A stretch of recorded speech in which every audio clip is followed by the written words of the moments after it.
Thank you, Ernest. So many of you are probably familiar with the management changes that have been implemented in Saginaw Bay's recreational fishery. This says in 2016. 2016 was really the first full year. They actually went into effect in October of 2015. And that was a liberalization of walleye harvest regulations in an attempt to make more full use of that newly recovered walleye population. Specifically, the daily bag limit went from 5 up to 8 fish per day, and the length limit went from 15 down to 13 inches. At the same time, that was hoped that it might provide some benefits to the depressed yellow perch population. Yellow perch reproduce very well in Saginaw Bay, but they do not survive well. They have a very high mortality rate at their youngest ages, and predation is certainly part of that. So in an attempt to reverse that situation in yellow perch, the liberalization of the walleye regulations were part of that sweep, but there was also a reduction in commercial licenses and a reduction in the daily bag limit from 50 down to 25. So much of what I'm going to show you here is an update on where we think that population and fishery is in response to these regulations, and with a mind towards possible changes for the coming year. This is the recreational harvest from all sources. By that means like boat, shore, that kind of thing, but it's just recreational harvest. And you can see in 2016, it actually went down even in spite of the liberalized regulations, when really we would have predicted that it would have gone up. Now in 2017, it did go up. But we have information that I'll show you on a later slide that suggests that had those regulations not been in place, these values would have been much lower. But at least in 2017, the harvest did increase as we would have predicted under these liberalized harvest regulations. This is our fishery independent survey information. This is gillnet catch rate on the y-axis over here. And what we see in the last 2 years when we've liberalized is some of the highest abundance yet of walleye. So this suggests that we haven't been making a very big dent in the walleye population, although in 2017 there's a fairly strong recruitment here of age 1, so that's partly driving this big increase, and I'll show you that subsequently. This is the angler catch rate laid over that on this other y-axis here, and we're enjoying some of the highest angler catch rates ever in Saginaw Bay. We don't have management targets worked out exactly for the angler catch rate, but Lake Erie does for targeted effort of 0.4 walleyes per hour. So it's interesting to see where Saginaw Bay relates to that, and you can see since we recovered, we've been well above that or right around it. In 2017, we're just a little bit above that reference point. So we asked a question using our creel survey information. How many walleyes were beyond the normal statewide 5 fish limit? So like for a single angler, the harvest limit would be 8. How many of his catch was 6th, 7th, and 8th fishes? And we can see the proportions here across different party sizes. And in all, 49% of the harvest was beyond that, what would have been the 5 fish statewide limit. So this tells us that, in fact, the harvest would have been much lower had we not had these liberalized regulations. And we can't really factor out the effect of the length, the availability of smaller fish. So it's really, this is an effect of not just the daily bag limit increase, but also the reduction of the minimum length limit. This is yearling walleye in our gill nets, which has been a pretty good indicator of year class strength. And we've been saying for a while that we're due for another strong year class. And in 2017, we got that. It's about the 3rd strongest that we've seen over this time series. So that's fueling some of that increase in our overall abundance of walleye in 2017. This is the trawl catch rate of age 0 walleye. So this is really our first look at year class strength. You can see how reproductive success has really taken off in the absence of alewives, and we really believe that the alewife trends are what principally explains this increase in reproductive success. Those percentages is simply the hatchery contribution. We quit stocking in 2006, so that's why it's all zeros ever since. These are all wild year classes now, but you can see that we were hatchery dependent prior to that period. So in 2017, this is a new value here, looks like another year of strong reproductive success. This is the exploitation rate from our statistical catch at age model. So this says 2016. This is based on a fishing year, so that's actually data out through March of 2017. And we can see that in the recreational fishery that it's only about 15%, whereas with all the different fisheries that exploit this same stock of walleyes, it's still only about 25%. So this is one of the things that we're looking at to see if we're on target with these liberalized harvest regulations, or could we be pushing the fishery too much. This suggests that we're not. These are entirely sustainable exploitation rates. The trends in growth rate, and here we're just using age 3 as a convenient indicator, has been an important metric for us to gauge where this walleye population is at relative to the available prey base and the habitat for adult walleyes. And you can see that back before we had recovery that they grew at, this is the state average rate for collections around August or September when we do our collections, and this is based on our gillnet sampled fish. They were growing very fast, which is because of the density dependence we know tells us that they were well below the capacity of the prey base and the habitat. And so we forecasted that if we were ever to achieve increases in abundance, that growth rate is going to come down. And so we established a target zone. This is really how we define recovery. So once we had 3 out of 5 years in or below this zone, we would achieve recovery. And that happened for the first time in 2009. So technically 2009 is when the walleye population reached its recovery targets. So here's what's been going on since. That growth rate has been coming back up some. We're still within that same range, but that would be consistent with either a declining walleye population or an increasing prey base. We're not exactly sure. On the whole, though, that these fish seem to be growing a little bit faster. So this suggests that maybe we are, in fact, achieving some sort of effect on reduction of the population, although our netting indicates that that's not the case. This is the total annual mortality rate, also by age, estimated from our catch at age model. So this is like age 2 is here, and you can see that's a pretty flat line. That's because they really are not exploited typically, and the exploited ages are more jagged, and that's reflecting differences in the fishery. But what we're really looking for is a range here. I think whatever this age is, I think 6 up to the high of whatever that is, age 3, is ranging from about 28 to not quite 40%. And both of those are highly sustainable for total mortality rates for a healthy walleye population. So this is added assurance that now we're not really pushing this fishery too hard. This is a percent of the spawning stock biomass of the unfished, and we know that through our simulation model that we can turn off all fishing sources and simulate what the spawning stock biomass would be, and then express the current spawning stock biomass, which is basically just females, in terms of that unfished proportion. And the magic line that we want to stay north of is this 20% value, so this is an important reference point. And here's where we are in 2017, so we're well above that, and that's just added indications that we're all right in terms of that particular metric. This is the prey index expressed as pounds per acre from our trawling across this suite of prey species in Saginaw Bay. And when walleye first recovered, you could see the effect here. It really drove that down. And that was of a lot of concern to the fishery managers, that they didn't want that to get too far out of hand in terms of being predator heavy and prey light in the system. So that was part of the motivation for liberalizing these harvest regulations. And in fact, here by 2016, we seem to have turned the corner, but here in 2017, it has come back down some. So this is one of the things that we're watching here to see what's going to happen in the long run. This is what's been going on with yellow perch. If you've seen these presentations before, you're familiar with this. The purple bar is age 1s and older, so that's what we're interested in as fishermen. And then the yellow bar is young of year, or age 0. And back in this era here in the 70s, and this is based on our trawl catch rate, we had both, as you would expect. And then this area here was when zebra mussels became abundant, and there were some different things going on with alewives, and I'm not sure all what explains that. But when alewives left the system, reproductive success exploded for yellow perch, just like it did with walleye, released from those effects. But the difference is now that we don't see that translate into older and larger yellow perch, the perch that we're interested in, just a lot of young of year. So the mortality rate on some of these year classes is as much as 99% between age 0 and age 1. That's all natural mortality of some sort, predation principally, we think.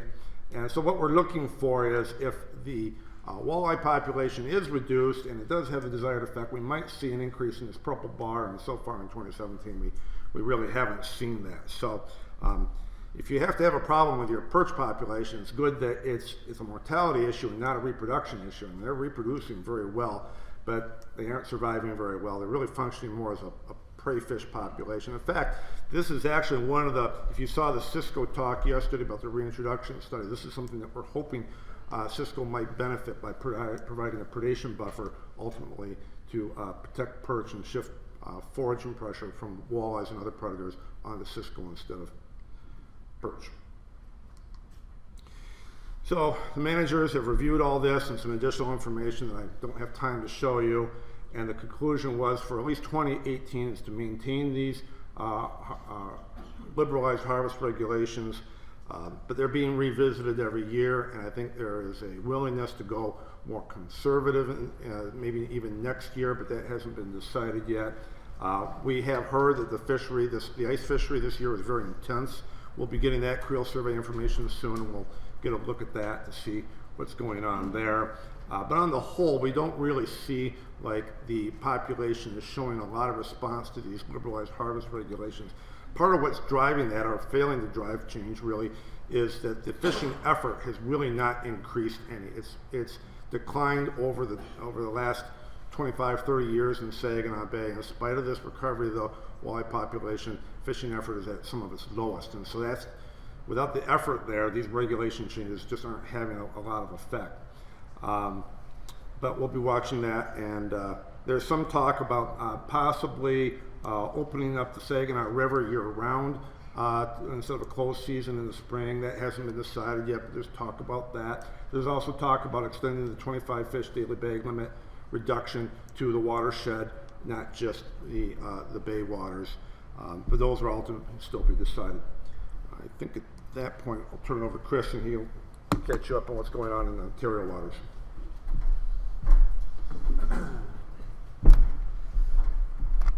Yeah, thanks, Dave. It's always nice to follow up on Saginaw Bay, where they got too many walleye, have trouble keeping up with increasing the rates of harvest and extraction to reduce those walleye populations. It's got to be rough. Little bit different story in Canadian waters regarding walleye. I'm going to talk about we've started we just kind of talked about this yesterday, but we started a walleye review for Canadian waters, Lake Huron. We're developing a walleye plan. It's a massive project, program area for our office, a lot of work. I don't have time to acknowledge all the contributions. It'll be basically our entire unit and our partners, and we're reaching out to other agencies looking for frames of reference and baseline and stuff.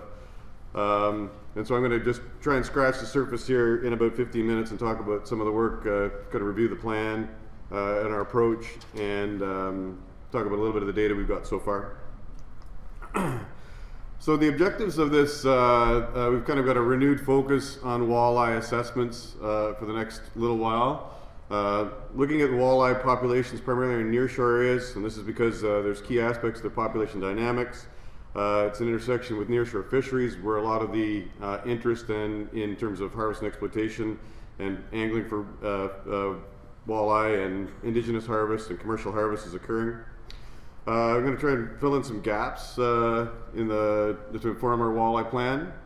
And a big part of this too is just to develop a more rigorous assessment program that's going to be consistent, transferable, and repeatable throughout the basin. So this is just, you don't have time to take in everything, but basically we've got 4 primary assessment methods here. Spring walleye index netting, end of spring trap netting, broad scale monitoring, fall walleye index netting. I'm not going to get into these in too much detail except to say that these are program areas that are been employed either by our unit in the past or in use Ministry of Natural Resources and Forestry throughout Ontario. There are basically reference points for many of these systems, and we're looking at ways that we can tie in not only the new data but historic assessments that we've done from our office. So these occur at various times of the year. They employ different gears. So we're looking at ways that we can basically correlate these indices one to another and basically develop those, like I was saying, those tools moving forward. So this is basically just a map of the populations that we've got and the data sources respect to those populations. These are sort of conceptual populations at this point, based on the long history of assessment of walleye in Canadian waters like Huron. They're basically focused on spawning tributaries for the most part.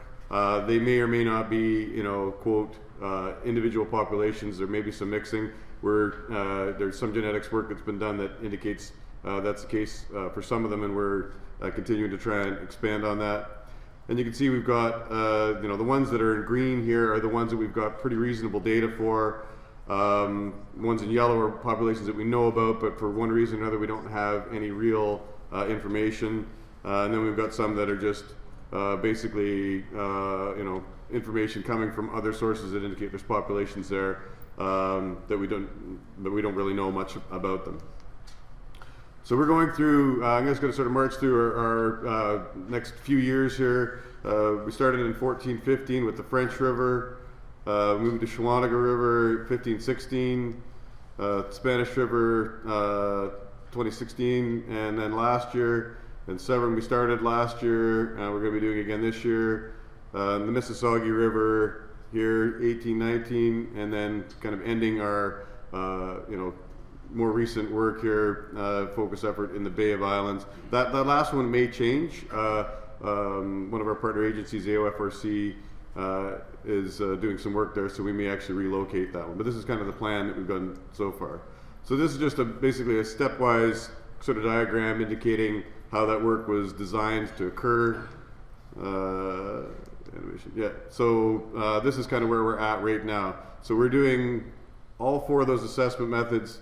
Right, so I've got them all nice acronyms that probably don't mean too much to you, but the spawning walleye index netting, end of spring track netting, broad scale monitoring, and fall walleye index netting. We're doing those at each of those locations, and then because it's a program we can do fairly quickly and effectively, we're doing broad scale monitoring at a number of other sites. It's also a program area that is well supported in the ministry through the inland lakes work, and there's all kinds of information we can draw on there to really improve our understanding of what those surveys mean.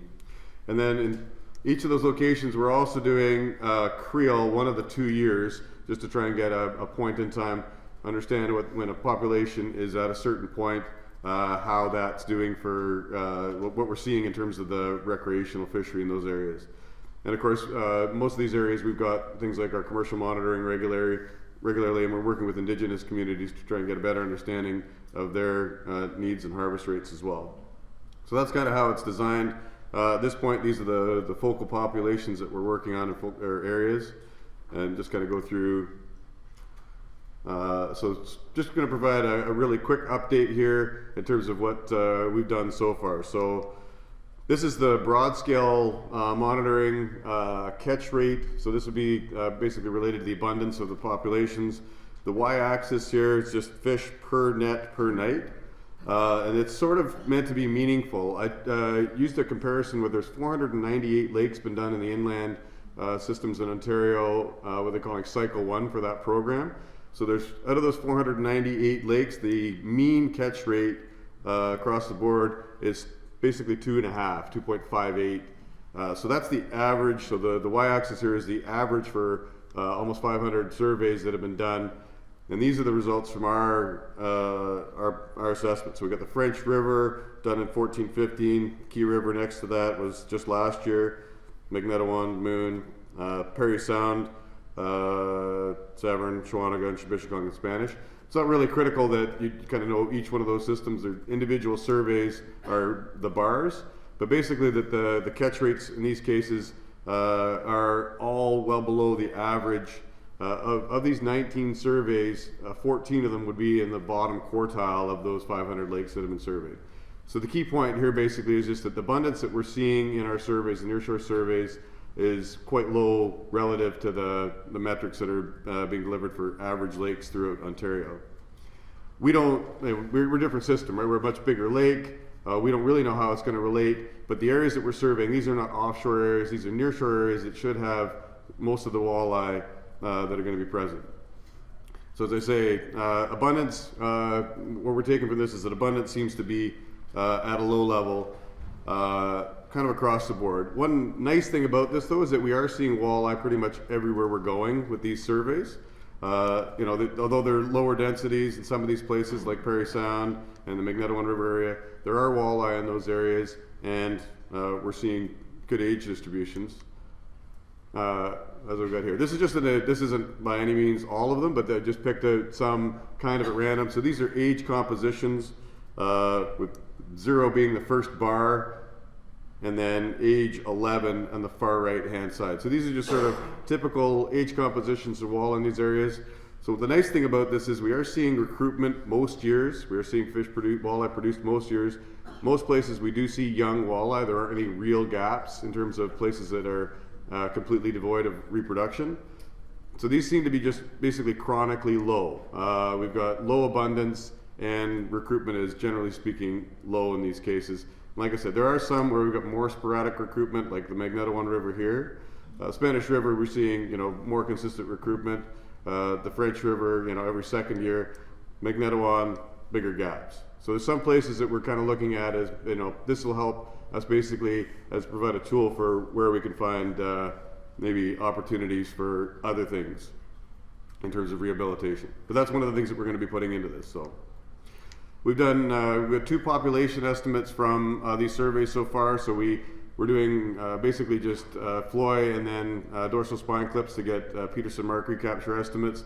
We tried the French River the first year. We just didn't capture enough fish there basically to get a population estimate. It's a big system and tough to get spawning fish. So these are our spawning population surveys. We go in and mark the fish and come back the subsequent year to see how many of those fish that we recapture have got marks. So looking at the Shawanaga River, the initial estimate was 40,000. I think we're backed off on that a little bit based on sort of some subsequent analysis. And we are recruiting some assistance. There's a lot of different ways we can look at these mark recapture estimates. Just got results from the Spanish River, somewhere we think around 25,000 adults. So these are not real large numbers, like if you recall what Dave was showing us in the hundreds of thousands or millions of fish in Saginaw Bay. We're talking tens of thousands of walleye in any of these individual populations. It seems like, and these are the 2 best ones we've got, we think, anyway. So the Spanish River at 25,000, Shawanaga got maybe around 25 to 30,000. Those are kind of the adult numbers that we're dealing with right now. So another aspect we're looking at here, the recreational fishery. So we've done open water and ice cover surveys in the Shawanaga area. So this is Shawanaga River's right here. This is the kind of just a breakdown of the surveys, but these are complex shorelines, intricate surveys. We've got them basically split up in multiple areas. But the main take home here, we're talking about 25,000 rod hours in this area. The vast majority of that was targeted at walleye. There was 60% of the people said they were looking for walleye. The catch rate here of 0.41 walleye per hour is actually not a long ways from what Dave was showing us for Saginaw Bay. The big difference here is the number of fish harvested. We're talking about 1,500 walleye in the summer fishery, 300 walleye harvested in the winter fishery. Although people are fishing for walleye, it's nothing near the 200,000 that we're seeing harvested out of Saginaw Bay on an annual basis. This is another thing that, so then I'll move on to the Spanish River area. Same kind of thing, chunk the block of water out in front of the Spanish River up. Same kind of thing, open water survey covering basically all the open water from the opening of the season May 1st to the end of November. Pretty similar effort here. Catch rate even higher at 0.61 walleye per hour. Pretty moderate walleye release rate, but again, around 4,500 walleye harvested here, 2,000 kilos. So again, a pretty reasonable fishery for us, not in comparison to Saginaw Bay, but this is, these are probably our 2 best walleye fisheries right now in terms of the actual success rates for anglers. So we're seeing reasonable harvest rates for what we've got, but again, not what we're, nothing getting on the scale of Saginaw Bay. So we've got a bunch of Floy tags out there. We're looking at some information on population structure, movements, and those kinds of things. We contemplate things like telemetry. There's interesting work being done on that. Pretty complex for us. A lot of islands. We get a lot of shadows. we'd have to have a lot of receivers out there to get that information. So we're kind of at least starting with more traditional methods. So these are Floyd tagged fish, individually marked fish. And the key points here, it seems like there's few populations with reasonable spawner biomass. Those fish get out, spread out quite a long way. So this is the Spanish River in the top here. The blue marks are where the fish were marked, and we can see, you know, some recaptures that we've seen so far, even out the outside of Manitoulin Island. But those fish are traveling up and down the shorelines, getting out to where they can get harvested, and those are occurring at low levels, but over a large geographic area. So it's still sort of like a chronic harvest that's occurring there. So this is a build, and this is our. So I talked about focusing on the nearshore areas. I'm going to kind of change pace here a little bit and talk about our offshore index netting. This is kind of what happened to us last summer. A little interesting story here. You'll understand after this why we aren't using our offshore index to say a whole lot about walleye in Canadian waters. So this is the catch rate on the y-axis, and then just the trend over time here from basically the last couple of decades from 1998. So these are each one of the surveys that we've got: Cape Rich, Collingwood. There's 2 in Southampton, spring and fall. That's what the S and F mean. Grand Bend, spring and fall, and then Clapperton. So if you don't know those areas, I'll go through them as I go. So I did click the button here. That's how many walleye we catch in Cape Rich. None. It looks similar to Collingwood, just filled in on the bottom. Also none. Don't see any in the spring in Southampton. There's a couple of the lines starting to creep off the axis there. By fall, there is some walleye captured in Southampton. So this is, you know, sort of central part of the main basin, but quite low. You know, up almost just a little over 1 fish per net here. But there was some in the fall up the central part of the main basin here. So this is the southern part of the main basin, and this is kind of, like I said, was a bit of a shock to our crews, but up to almost 8 walleye per net, the highest we've seen yet, and this includes, you know, 20-year time series. In the fall for the same area, we've often seen, you know, little blips of fish show up down there, but up to 10 is basically what sets the y-axis here and why you couldn't see any of those other ones. But we're seeing, basically the main point here is we're seeing walleye in southern part of the main basin, pretty decent numbers spring and fall. This is Clapperton Island, which in the central part of the North Channel, which has shown walleye from time to time, but nothing like the numbers we're seeing. So what's going on here is kind of almost anyone's guess. But this is just a length frequency distribution. So we're seeing fish primarily around 12 inches to 14 inches, so 300 to 400 millimeters. These are the locations that we've got our net set. So this is Sarnia down here, southern part of the main basin, right out off of Grand Bend. So they're primarily in the nearshore areas that we capture them, and they're mostly what looks like about 2-year-old walleye. So just a little bit interesting here. We're not really sure where these come from, but looking at the Saginaw fish, which I was kind of thinking they might be some of, the year classes don't match up. These would be a 2015 year class most likely. I don't have the ages yet. We'll have them probably within a couple of days. But these will be almost surely a 2015 year class. So they're not really matching up with those. They do match the Lake Erie fish a little bit better. Genetics work that's been done in the past indicates we do get some fish from Lake Erie and southern Lake Huron. The alternative explanation is that these are coming somehow magically from some systems on our side, which doesn't seem real likely. We're hoping to do some genetics work on them to get a little bit better idea where they're likely coming from.